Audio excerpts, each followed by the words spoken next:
বিসমিল্লাহির রহমানির রহিম। বিষয় কোড ৬৭-২১১।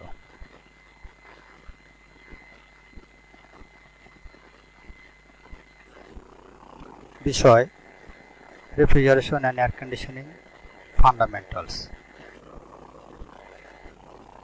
প্রথম পর্ব refrigeration and air conditioning technology. প্রথম অধ্যায়। আমি Abu Mohammad Atikullah, instructor technical refrigeration and air conditioning RAC, Dhaka polytechnic institute, Tejgaon, Dhaka ১২০৮। TPC 233। T হচ্ছে থিওরি বা তত্ত্বীয়, পি হচ্ছে প্র্যাকটিক্যাল বা ব্যবহারিক, সি হচ্ছে ক্রেডিট বা নম্বর পদ। 1 ক্রেডিট সমান 50 মার্ক বা 50 নম্বর। সুতরাং 3 ক্রেডিট সমান হচ্ছে 150 মার্ক বা নম্বর এই সাবজেক্টে। 233 সপ্তাহে থিওরি ক্লাস হবে 2টা, প্র্যাকটিক্যাল ক্লাস হবে 1টি। 3 সাবজেক্ট মানে 150 মার্ক এই সাবজেক্টে। 5 মার্ক হচ্ছে যেহেতু 40%, তাহলে 150 গুণন 40 ডিভাইডেড 100 হচ্ছে 60 নম্বর। 60 নম্বর পালে পাস এই সাবজেক্টে মোট। এবার হচ্ছে মান বন্টন। তাত্ত্বিক বা থিওরিটিক্যালে ক বিভাগে মোট 15টি প্রশ্ন থাকবে, অতি সংক্ষিপ্ত। 10টি প্রশ্ন থাকবে, 10টি উত্তর করতে হবে। প্রতিটা প্রশ্ন মার্ক হচ্ছে 1 করে, মোট হচ্ছে 10 মার্ক ক বিভাগ। খ বিভাগ সংক্ষিপ্ত প্রশ্ন 10টি থাকবে, 10টির উত্তর দিতে হবে। প্রতিটি প্রশ্ন মার্ক হচ্ছে 2 করে, এখানে 20 মার্ক। গ বিভাগ রচনামূলক প্রশ্ন, মোট প্রশ্ন থাকবে 6টি, উত্তর করতে হবে 5টি। প্রতিটি প্রশ্নের মান হচ্ছে 6 করে, এখানে হচ্ছে 30 মার্ক। তাহলে মোট কত? 10, 20, 30। 10, 20, 30 হচ্ছে 60 মার্ক। মোট অধ্যায় হচ্ছে 7টি। প্রথম অধ্যায় রেফ্রিজারেশন অ্যান্ড এয়ার কন্ডিশনিং এর ইতিহাস ও মূলনীতি। দ্বিতীয় অধ্যায় থার্মোডায়নামিক্স সম্পর্কে ধারণা। তৃতীয় অধ্যায় রেফ্রিজারেশন পদ্ধতি। চতুর্থ অধ্যায় এয়ার কন্ডিশনিং পদ্ধতি। পঞ্চম অধ্যায় রেফ্রিজারেন্ট বা হিমায়ক সাইকোমেট্রি। সপ্তম অধ্যায় রেফ্রিজারেশন অ্যান্ড এয়ার কন্ডিশনিং এর উন্নয়ন। এ হচ্ছে মোট 7টি অধ্যায় আছে এই সাবজেক্টে। রেফারেন্স বুকস কোন কোন বই আমাদের লাগবে? 1 নম্বর fundamentals of refrigeration, Billy C Langley. Modern refrigeration and air conditioning এর লেখক হচ্ছে অলথোস টনকুইস্ট অ্যান্ড ব্যাকট্রিসিয়ানো। 3 নম্বর basic refrigeration and air conditioning এর লেখক হচ্ছে PN নারায়ণন। 4 নম্বর a textbook of refrigeration and air conditioning, লেখক হচ্ছে RS Khurmi and JK Gupta. 5 নম্বর হচ্ছে প্রিন্সিপাল অফ রেফ্রিজারেশন, লেখক হচ্ছে রয় জে ডসাট। 6 নম্বর ইন্ডাস্ট্রিয়াল রেফ্রিজারেশন হ্যান্ডবুক, লেখক হচ্ছে Wilbert F stoker. 7 number A course in refrigeration and air conditioning, লেখক হচ্ছে অরোরা দোমকান্দোয়ার। 8 নম্বর রেফ্রিজারেশন অ্যান্ড এয়ার কন্ডিশনিং, লেখক হচ্ছে মোহাম্মদ সোলাইমান। মোট 8টি বই দরকার এই সাবজেক্টটা কভার করার জন্য। Objectives: to provide the student with an opportunity to acquire fundamental knowledge and basic skill of refrigeration and air conditioning with special emphasis on fundamental জ্ঞান সম্পর্কে basic skill refrigeration air conditioning উপরে। Working procedure of refrigeration system, refrigeration সিস্টেমের কাজের পদ্ধতি সম্পর্কে। Working procedure of air conditioning system. এবার selecting and handling common tools, equipments and material of refrigeration and air conditioning works. এটা হচ্ছে আমাদের objectives. এরপর হচ্ছে শর্ট ডেসক্রিপশন বা বিষয়বস্তু সংক্ষেপে। History and principal of refrigeration and air conditioning, এটা আমাদের শর্ট ডেসক্রিপশন। এরপর thermodynamics applied to refrigeration and air conditioning, refrigeration and air conditioning system, refrigeration and air conditioning tools, equipment and material, refrigeration and air conditioning oil, psychometry, development of refrigeration and air conditioning. এই হচ্ছে আমাদের short description. এরপরে আমাদের প্রথম অধ্যায় যেটা আছে GO বা general objectives 1, understand history and principal of refrigeration and air conditioning, refrigeration and air conditioning এর ইতিহাস ও মূলনীতি। এরপরে স্পেসিফিক অবজেক্টিভ বা SO 1.1, discuss the history of refrigeration and air conditioning, refrigeration and air conditioning এর ইতিহাস এর বর্ণনা। 1.2, state the principal of refrigeration এর মূলনীতি সম্পর্কে জানবো।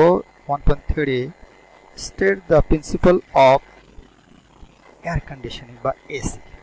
এই হচ্ছে আমাদের তিনটে স্পেসিফিক অবজেক্টিভস আছে এই অধ্যায়ের মধ্যে। এরপর আমাদের start SO 1.1, discuss the history of refrigeration and air conditioning, refrigeration and air conditioning এর ইতিহাস। কিভাবে রেফ্রিজারেশন চালু হচ্ছে বা শুরু হয়েছে আমরা দেখে নিই। 19বিংশ শতাব্দীর গোড়ার দিকে বিভিন্ন রাসায়নিক পদার্থ আবিষ্কৃত হবার এক পর্যায়ে বর্তমানে রেফ্রিজারেন্ট বা হিমায়ক আবিষ্কার হয়, যা রেফ্রিজারেশন বা হিমায়ন পদ্ধতির আবিষ্কারের পথ খুলে যায়। হিস্ট্রিটা আমরা একটু দেখে নিই। 1910 সালের প্রথম দিকে মেকানিক্যাল বা ভ্যাপার রেফ্রিজারেশন পদ্ধতি দেখা যায়। 1913 সালে জে.এম. লারসেন একটি হস্তচালিত ম্যানুয়ালি কম্প্রেসার যুক্ত রেফ্রিজারেশন যন্ত্র তৈরি করেন।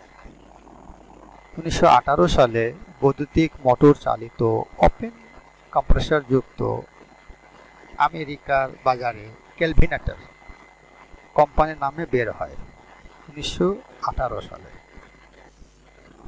1920 সালের শেষের দিকে মেকানিক্যাল রেফ্রিজারেশন পদ্ধতিকে হিটিং পদ্ধতির সঙ্গে সংযোগ করে শীতকালীন বা গ্রীষ্মকালীন কুলার তৈরি করা হয়। 1927 সালে ইলেকট্রোলাক্স company automatic domestic absorption unit উপহার দিয়েছিলেন, যা অত্যন্ত দীর্ঘস্থায়ী। 1928 সালে সিল বা hermetic automatic refrigerator unit general electric চালানোর জন্য প্রয়োজনীয় বিদ্যুৎ শক্তির উপর নির্ভরতা কিভাবে কমানো যায় তা নিয়ে গবেষণা চলতে থাকে এবং মেকানিক্যাল বা অ্যাবজর্পশন রেফ্রিজারেশন পদ্ধতির আবিষ্কৃত হয়, যার অন্য নাম হলো মনিটর টপ। 1929 সাল পর্যন্ত রেফ্রিজারেশন পদ্ধতির ব্যবহার ছিল মূলত বরফ তৈরি, পানীয় ঠান্ডাকরণ এবং খাদ্যদ্রব্য সংরক্ষণের উপর সীমাবদ্ধ। 1930 সালের শেষের দিকে অটোমোবাইল এয়ার কন্ডিশনিং বা কার এসি গাড়ির মধ্যে অল্প প্রসার লাভ করে 1930 সাল থেকে। 1940 সালে বাস গিয়ে ব্যবহৃত ইউনিটগুলো হারমেটিক টাইপে রূপান্তরিত করা হয়। বড় বড় বাণিজ্যিক ক্ষেত্রে খাদ্য সামগ্রী সংরক্ষণ এবং বড় বড় কুলিং প্লান্টে ব্যবহার করা হয়। এই হচ্ছে আমাদের রেফ্রিজারেশনের ইতিহাস। 40 সাল পর্যন্ত আমরা দেখালাম, এরপরে আরও আছে, পর্যায়ে আমরা আসবো। এখন আমরা দেখি যে প্রাথমিক যুগে রেফ্রিজারেশন পদ্ধতির প্রয়োগ ক্ষেত্র। প্রথম অবস্থায় কীভাবে কোথায় প্রয়োগ হতে দেখি। প্রাচীন যুগে তুষার, বরফ, ঠান্ডা বাষ্প, ঝর্ণা, গুহা এবং ভূগর্ভস্থ ঘর ইত্যাদি খাদ্য শীতলীকরণে ব্যবহৃত হতো। রেফ্রিজারেশন গরম আবহাওয়ায় মাছ এবং মাংস লবণ মিশ্রিত করে অথবা ধোঁয়াচ্ছন্ন করে সংরক্ষণ করা হতো, অনেক আগে প্রাথমিক যুগে। এরপরে খ্রিস্টপূর্বে 1000 অব্দে চীনারা বরফ কাটত এবং জমা রাখত। খ্রিস্টপূর্ব 1000 সালেরও আগে। এরপরে খ্রিস্টপূর্ব 500 অব্দের কাছাকাছি সময়ে মিশরীয়রা এবং ভারতীয়রা ইথেন বেষ্টিত পাত্রে পানি রেখে বরফ তৈরি করত এবং এই পাত্রকে সিক্ত রাখত। মিথেন থেকে তারা কাজ করত। হিব্রু, গ্রিস এবং রোমানরা গর্ত খুঁড়ে মাটির ভিতরে স্টোরেজের মতো করে বড় আকারের বরফ কেটে খড়কুটা দ্বারা আস্তরিত করে জমা রাখত। ভারতে ইভাপোরেটিভ কুলিং ব্যবহৃত হতো। প্রথম ইভাপোরেটিভ কুলিং হতো ভারতে।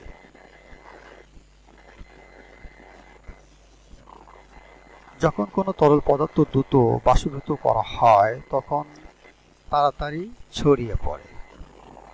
উক্ত বাষ্পের অণুগুলো আকস্মিকভাবে তাদের গতিশক্তি বাড়িয়ে দেয় এবং পরে এর পারিপার্শ্বিক থেকে বাষ্প টেনে নেয়। ফলে পারিপার্শ্বিক এলাকা ঠান্ডা বা শীতল বা কোল্ড হয়।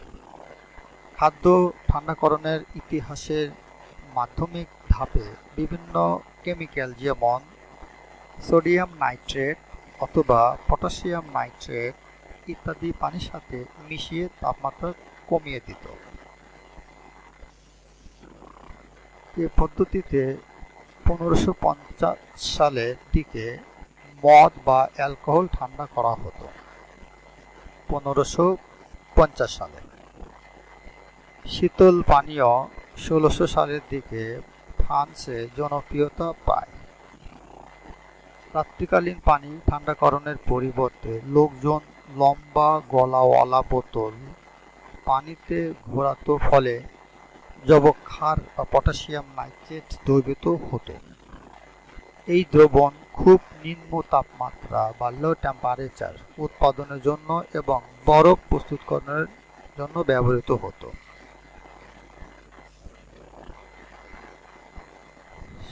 7 শতাব্দীর শেষের দিকে বরফায়িত তরল এবং ঠান্ডা জুস ফ্রান্সে জনপ্রিয়তা অর্জন করে। 18 শতাব্দীতে ইংল্যান্ডে শীতকালে চাকররা বরফ বা আইস সংগ্রহ করত এবং বরফ ঘরে রেখে দিত। এখানে বরফের শীট লবণের মধ্যে রেখে স্টাইপ ফ্যানেল দ্বারা মুড়িয়ে মাটির নিচে পুঁতে রাখত, যাতে গ্রীষ্মকালে সবসময় জমাট থাকে। 19 শতাব্দীর প্রথমে ইংল্যান্ডে আইস বক্স ব্যবহার করা হয়। বাণিজ্যিক ও আবাসিক ব্যবহারের জন্য 18 শতাব্দীর মধ্যভাগে প্রাকৃতিক বরফ চাষ, সংগ্রহ এবং বিতরণ হতো। যুদ্ধাহতদের চিকিৎসার জন্য বোস্টন এবং দক্ষিণের মধ্যে বরফ ব্যবসা করা হয়। টিন অথবা জিঙ্কের দ্বারা লাইন করা কাঠের বাক্স, যা বিভিন্ন রকম পদার্থ যেমন কর্ক, খড়কুটা এবং সমুদ্র শৈবাল ইত্যাদি ব্যবহার করে বরফের ব্লককে ধরে রাখা হতো এবং খাদ্য শীতল করার জন্য ব্যবহার করা হয়। একটি প্যানে গলন্ত পানি সংগ্রহ করে ফেলে দেওয়া হতো। এইগুলো আমাদের রেফ্রিজারেশনের ইতিহাস বা হিস্টোরি নিয়ে। এরপরে 1.2 state the principal of refrigeration. Refrigeration পদ্ধতির মূলনীতি। দেখি রেফ্রিজারেশন কি জিনিস। রেফ্রিজারেট শব্দের অর্থ হচ্ছে হিমায়িত করা বা তাপ আহরণ করা। মূলত রেফ্রিজারেট শব্দ হতে রেফ্রিজারেশন কথাটি এসেছে। রেফ্রিজারেশনের অর্থ হচ্ছে হিমায়ন বা ঠান্ডাকরণ বা শীতলীকরণ। তাহলে রেফ্রিজারেশন বলতে আমরা বুঝি কোনো বাহ্যিক শক্তি প্রয়োগ দ্বারা বায়ু বা পানির মাধ্যমে কোনো স্থান, প্রকোষ্ঠ, খাদ্য সামগ্রী প্রভৃতি তাপ উৎপাদনকারী উৎস হতে তাপ শোষণ করে অপেক্ষাকৃত নিম্ন তাপমাত্রায় আনয়ন করার পদ্ধতিকে রেফ্রিজারেশন বা হিমায়ন পদ্ধতি বলে। আমরা রেফ্রিজারেশন কি জিনিস একটু জানলাম। এরপরে হিমায়ন পদ্ধতি প্রধানত দুই প্রকার। এক নম্বর হচ্ছে প্রত্যক্ষ বা ডাইরেক্ট রেফ্রিজারেশন পদ্ধতি ও পরোক্ষ বা ইনডাইরেক্ট রেফ্রিজারেশন পদ্ধতি। তাপ সঞ্চালনের উপর ভিত্তি করে আবার দুই প্রকার। একটা হচ্ছে পরিচলন বা কনভেকশন রেফ্রিজারেশন পদ্ধতি, আর হচ্ছে পরিবহন বা কন্ডাকশন রেফ্রিজারেশন পদ্ধতি। এই হচ্ছে আমাদের চার ধরনের হিমায়ন পদ্ধতি আছে। একটা হচ্ছে direct, indirect, convection and conduction refrigeration system. এখন প্রত্যক্ষ হিমায়ন পদ্ধতি বা ডাইরেক্ট হিমায়ন রেফ্রিজারেশন পদ্ধতি কি জিনিস দেখি। যে পদ্ধতিতে হিমায়ক বা রেফ্রিজারেন্ট সরাসরি বায়ু বা পানি হতে অথবা পানি বায়ুর মাধ্যমে অন্য বস্তু, পদার্থ বা স্থানের তাপ সংগ্রহ করে তাকে প্রত্যক্ষ হিমায়ন বা ডাইরেক্ট রেফ্রিজারেশন সিস্টেম বা ডিআরএস পদ্ধতি বলে। হচ্ছে আমাদের একটা রেফ্রিজারেশন পদ্ধতির একটা চিত্র। এরপর হচ্ছে ইনডাইরেক্ট বা পরোক্ষ হিমায়ন পদ্ধতি হলো যে হিমায়ন বা রেফ্রিজারেশন সিস্টেমে পরোক্ষভাবে বায়ু বা পানি হতে অথবা পানি বায়ুর মাধ্যমে অন্য বস্তু, পদার্থ বা স্থানের বা প্রকোষ্ঠ হতে হিমায়ক বা রেফ্রিজারেন্ট পরোক্ষভাবে অনুঘটকের মাধ্যমে তাপ শোষণ করলে তাকে পরোক্ষ হিমায়ন পদ্ধতি বা ইনডাইরেক্ট রেফ্রিজারেশন সিস্টেম বা আইআরএস বলে। আইআরএস। এরপর হচ্ছে পরিচলন হিমায়ন পদ্ধতি বা কনভেকশন রেফ্রিজারেশন সিস্টেম। এই পদ্ধতিতে হিমায়ক বায়বীয় বা তরল পদার্থের মাধ্যমে তাপ শোষণ করে হিমায়ন প্রক্রিয়া সম্পন্ন করে। যেমন রেফ্রিজারেটরের বা ফ্রিজ এর ক্ষেত্রে ইভাপোরেটরের চেম্বারস্থ বায়ু হতে তাপ শোষণ প্রক্রিয়া। এই হচ্ছে আমাদের একটা অ্যামোনিয়া অ্যাবজর্পশন রেফ্রিজারেশন সিস্টেম। এরপর হচ্ছে পরিবহন বা কন্ডাকশন রেফ্রিজারেশন সিস্টেম। এই পদ্ধতিতে সাধারণত কঠিন পদার্থের মাধ্যমে তাপ সঞ্চালিত হয়ে হিমায়ন বা রেফ্রিজারেশন প্রক্রিয়া সম্পন্ন হয়। যেমন থার্মোইলেকট্রিক রেফ্রিজারেশন সিস্টেম। এই হচ্ছে আমাদের থার্মোইলেকট্রিক রেফ্রিজারেশনের পদ্ধতি। পিএনপি জাংশন ডিসিতে এটা চলে। এরপর লাস্ট হচ্ছে আমাদের 1.3 state the principal of air conditioning. Air conditioning পদ্ধতির মূলনীতি। এয়ার কন্ডিশনিং জিনিসটা কি আমরা একটু জেনে নেই। এয়ার কন্ডিশনিং বা শীতাতপ নিয়ন্ত্রণ বা আরামদায়ককরণ বলতে আমরা সাধারণত বুঝি কোনো আবদ্ধ স্থানের বাতাসের তাপমাত্রা বা টেম্পারেচার, 2 নম্বর আর্দ্রতা বা হিউমিডিটি, 3 নম্বর গতি বা বেগ বা ভেলোসিটি এবং বিশুদ্ধতা বা পিউরিটি, আরও অনেক আছে, ইত্যাদি নিয়ন্ত্রণ করে আরামপ্রদ করা হয় তাকেই এয়ার কন্ডিশনিং বা এসি বলে। এটি মূলত হিটিং এবং কুলিং পদ্ধতি সমন্বয়ে গঠিত। এয়ার কন্ডিশন দুটো পার্ট আছে, একটা ইনসাইড একটা আউটসাইড। ইনসাইডে ঠান্ডা, আউটসাইডে গরম হবে। আমাদের এয়ার কন্ডিশনিং একটা চিত্র আমরা দেখি। এরপর এয়ার কন্ডিশনার হলো নিম্নলিখিত কাজ করে থাকে, সেগুলো হচ্ছে বাতাসের তাপমাত্রা নিয়ন্ত্রণ করে, বাতাসে আর্দ্রতা নিয়ন্ত্রণ করে, কক্ষের বাতাস সঞ্চালন করে, বাতাস রোগমুক্ত করে, কর্মজীবন আরামদায়ক করে, বাতাস পরিষ্কার করে, এরপরে সুস্বাস্থ্যকরণ ইত্যাদি করে থাকে এয়ার কন্ডিশনার।